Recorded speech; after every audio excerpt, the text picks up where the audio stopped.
ఇంగ్లాండ్తో జరుగుతున్న రెండో test match రసవత్తరంగా మారి ఈ మ్యాచ్ కీలక ఘట్టానికి చేరుకుంది. ఈ మ్యాచ్లో ఇంకా 2 రోజులు మిగిలి ఉంది. మూడవ రోజు ఆటలో టీమిండియా 255 పరుగుల వద్ద ఆలౌట్ అయ్యి 398 పరుగుల ఆధిక్యాన్ని సాధించింది. ఇంగ్లాండ్ జట్టు 399 లక్ష్యంతో బరిలోకి దిగింది. మూడవ రోజు ఆట ముగిసే సమయానికి ఇంగ్లాండ్ జట్టు ఒక వికెట్ నష్టపోయి 67 పరుగులు చేసింది. ఇంగ్లాండ్ జట్టు గెలవాలంటే మిగిలిన 2 రోజుల్లో 332 పరుగులు చేయాలి. ఇండియా గెలవాలంటే 9 వికెట్లు పడగొట్టాలి. ప్రస్తుతం ఉన్న ఇంగ్లాండ్ బ్యాటింగ్ ఆర్డర్తో పాటు పిచ్ పరిస్థితిని పరిగణలోకి తీసుకుంటే 2 జట్లకు గెలిచే అవకాశం సమానంగా ఉంది అనిపిస్తోంది. మీ దృష్టిలో ఎవరికి గెలిచే అవకాశం ఎక్కువగా ఉంది అనుకుంటున్నారో కామెంట్ చేయండి. టెస్ట్ క్రికెట్లో 4వ ఇన్నింగ్స్లో భారత గడ్డపై అత్యధిక టార్గెట్ ఛేదించిన జట్ల జాబితాలో ఇంగ్లాండ్ జట్టు మొదటి స్థానంలో ఉంది. 2008లో ఇండియాపై ఇంగ్లాండ్ 387 పరుగుల లక్ష్యాన్ని ఛేదించింది. ఇంగ్లాండ్ గనుక ఈ మ్యాచ్లో గెలిస్తే సరికొత్త చరిత్ర సృష్టించినట్టు అవుతుంది. అంతేకాకుండా ఇంగ్లాండ్ జట్టు టెస్ట్ క్రికెట్ చరిత్రలో ఇప్పటివరకు 3 సందర్భాల్లో 399 కంటే ఎక్కువ స్కోర్ను 4వ ఇన్నింగ్స్లో ఛేదించింది. చివరిసారిగా ఇంగ్లాండ్ జట్టు 1977లో 399 కంటే ఎక్కువ పరుగులను ఛేదించింది. మరి ఇంగ్లాండ్ జట్టు మరోసారి రికార్డు సృష్టిస్తుందా లేక మనవాళ్లు ఇంగ్లాండ్కు బ్రేక్ ఇస్తారో వేచి చూడాలి.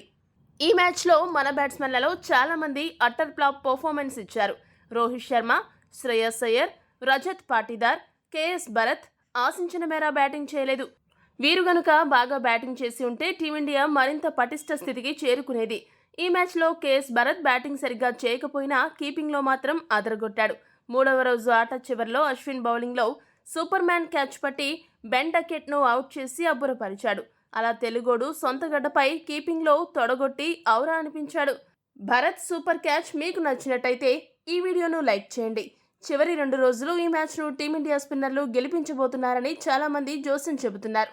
ఈ విషయంపై మీ అభిప్రాయాన్ని కామెంట్ చేయండి. మొదటి ఇన్నింగ్స్లో తడబడినట్టే భారత జట్టులో అత్యధిక బ్యాట్స్మెన్ 2వ ఇన్నింగ్స్లో కూడా తడబడ్డారు. మొదటి ఇన్నింగ్స్లో యశస్వి జైస్వాల్ డబుల్ సెంచరీతో భారత ఇన్నింగ్స్కు వెన్నెముకగా నిలవగా, 2వ ఇన్నింగ్స్లో శుభమన్ గిల్ ఆ పాత్రను పోషిస్తూ అసాధారణ పోరాట పటిమను కనబరిచాడు. సహచర బ్యాట్స్మెన్ నుంచి అతనికి ఏమాత్రం సహకారం అందకపోయినా అతడు మాత్రం మొక్కవోని పట్టుదలతో బ్యాటింగ్ చేస్తూ సెంచరీ మార్క్ అందుకున్నాడు.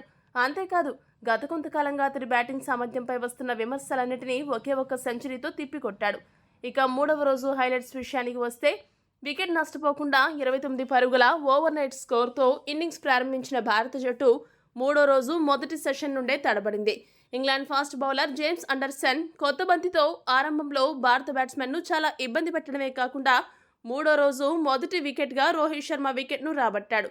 ఇటువంటి పిచ్పై కొత్త బంతిని ఏ విధంగా ఉపయోగించాలో ఆ విధంగా వినియోగించి రోహిత్ శర్మను తెలివిగా బాల్తో కొట్టించి క్లీన్ బౌల్ చేశాడు.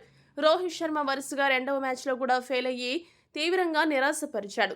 క్రీజులో డాషింగ్ బ్యాట్స్మెన్ యశస్వి జైస్వాల్ ఉన్నాడని సంబరపడేలోపే జేమ్స్ అండర్సన్ మరోసారి అభిమానులకు జలకిచ్చాడు. మరో అద్భుతమైన డెలివరీతో అండర్సన్ జైస్వాల్ను రూట్ చేతికి చిక్కేలా చేశాడు. ఓపెనింగ్ జోడీ వికెట్లు పడగొట్టిన జేమ్స్ అండర్సన్ అటుపై ఆ బాధ్యతను స్పిన్ బౌలర్లకు అప్పగించాడు. వరుసగా వికెట్లు కోల్పోయిన సమయంలో గిల్, అయ్యర్తో పాటు మిగతా బ్యాట్స్మెన్తో కలిసి కీలక భాగస్వామ్యం నెలకొల్పాడు. మొదటగా శ్రేయస్ అయ్యర్తో కలిసి 3వ వికెట్కు 81 పరుగులు జోడించాడు. శ్రేయస్ అయ్యర్ కొద్దిసేపు అతనికి సహకరించినప్పటికీ సహనం కోల్పోయి 29 పరుగులు చేసి వికెట్ను సమర్పించుకున్నాడు. స్పిన్ బౌలర్ టామ్ హార్ట్లీ బౌలింగ్లో అనవసర షాట్ కోసం ప్రయత్నించి భారీ మూల్యం చెల్లించుకున్నాడు. ఇంగ్లాండ్ కెప్టెన్ బెన్ స్టోక్స్ అద్భుతంగా వెనక్కి పరిగెడుతూ ఈ క్యాచ్ అందుకుని అబ్బురపరిచాడు. తర్వాత వచ్చిన రజత్ పాటీదార్ కేవలం 9 పరుగులు మాత్రమే చేసి నిరాశపరిచాడు. రేహాన్ అహ్మద్ వేసిన బంతిని అంచనా వేయడంలో పొరబడి కీపర్ ఫోక్స్ చేతికే క్యాచ్ ఇచ్చాడు. 122 పరుగులకే 4 వికెట్లు కోల్పోయి కష్టాల్లో పడిన భారత జట్టును మరోసారి గిల్, అక్షర్ పటేల్తో కలిసి ఆదుకునే ప్రయత్నం చేశాడు. కీలకమైన సమయంలో 5వ వికెట్కు వీరిద్దరూ కలిసి 89 పరుగుల భాగస్వామ్యాన్ని నెలకొల్పారు. అక్షర్ పటేల్ కూడా గిల్తో పోటీపడి దూకుడుగా బ్యాటింగ్ చేస్తూ అప్పటి వరకు అలరించాడు. ఒకవైపు వికెట్లు పడుతున్న భారత one down batsmen Shubman Gill మాత్రం ఇంగ్లాండ్ బౌలర్లకు కొరకరాని కొయ్యలా తయారయ్యాడు. ఎలాంటి బంతి వేసినా దానిని ఏదో ఒక రూపంలో పరుగుగా మలుస్తూ భారత జట్టు స్కోరును పెంచుకుంటూ పోయాడు. చాలా రోజులుగా విఫలమవుతూ వస్తున్నాడని, తనపై వస్తున్న విమర్శలన్నిటినీ ఇంధనంగా చేసుకుని తన బ్యాట్ పవర్ ఏంటో రుజువు చేశాడు. అంతర్జాతీయ టెస్టు కెరీర్లో 3వ సెంచరీని అందుకుని చిన్న గ్యాప్ తర్వాత తనలోని అత్యుత్తమ బ్యాట్స్మెన్ను బయటకు తీశాడు. కేవలం 132 బంతుల్లోనే సెంచరీ మార్క్ అందుకున్నాడు. ఇందులో 10 బౌండరీలు, 2 భారీ సిక్సర్లు కూడా ఉన్నాయి. గిల్ సెంచరీ సాధించిన తర్వాత 147 బంతులను ఎదుర్కొని 71 స్ట్రైక్ రేట్తో 104 పరుగులు చేసి షోయబ్ బషీర్ వేసిన మ్యాజిక్ డెలివరీకి గిల్ ఫోక్స్ చేతికి క్యాచ్ ఇచ్చాడు. అప్పటి వరకు బలంగా కనిపించిన భారత బ్యాటింగ్ ఆర్డర్ గిల్ అవుట్ అయిన తర్వాత ఒక్కసారిగా బలహీనంగా మారిపోయింది. గిల్ అవుట్ అయిన వెంటనే అక్షర్ పటేల్ కూడా అవుట్ అయిపోవడంతో ఇంగ్లాండ్ స్పిన్నర్లకు పని మరింత సులువైపోయింది. అక్షర్ పటేల్ 84 బంతుల్లో 45 పరుగులు చేసి టామ్ హార్లీ బౌలింగ్లో అవుట్ అయ్యాడు.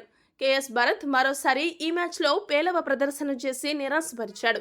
అతడికి వరుసగా అవకాశాలు ఇస్తున్నా కూడా బ్యాటింగ్లో ఆశించిన మేర రాణించడం లేదని మాత్రం అర్థమవుతుంది. 3వ సెషన్ సమయానికి బంతి పాతపడి పిచ్ స్పిన్ బౌలర్లకు అనుకూలిస్తుండటంతో టామ్ హార్లీ, రేహాన్ అహ్మద్ మిగతా వికెట్లను చకచకా పడగొట్టారు. చివరి వరుస బ్యాట్స్మెన్లలో రవిచంద్రన్ అశ్విన్ మరోసారి పట్టుదలగా ఆడి 61 బంతుల్లో 29 పరుగులు చేశాడు. ఆఖరి వరకు క్రీజులోనే ఉండి పోరాడిన అశ్విన్ 255 పరుగుల వద్ద ఉండగా 10వ వికెట్గా వెనుదిరగడంతో భారత ఇన్నింగ్స్ ముగిసింది. ఇంగ్లాండ్ బౌలర్లలో జేమ్స్ అండర్సన్ 2 వికెట్లు తీయగా స్పిన్ బౌలర్లు మిగతా 8 వికెట్లను పంచుకున్నారు. టామ్ హార్లీ 4 వికెట్లు పడగొట్టగా రెహాన్ అహ్మద్ 3 వికెట్లు, షోయబ్ బషీర్ 1 వికెట్ను దక్కించుకున్నారు. అనంతరం 399 పరుగుల లక్ష్యంతో ఇంగ్లాండ్ జట్టు ఓపెనర్లు రెండో ఇన్నింగ్స్ను దూకుడుగా మొదలుపెట్టారు. జాక్ క్రాలీ, బెన్ డకెట్ దెబ్బకు ఇంగ్లాండ్ స్కోర్ రాకెట్ స్పీడ్తో దూసుకెళ్లింది.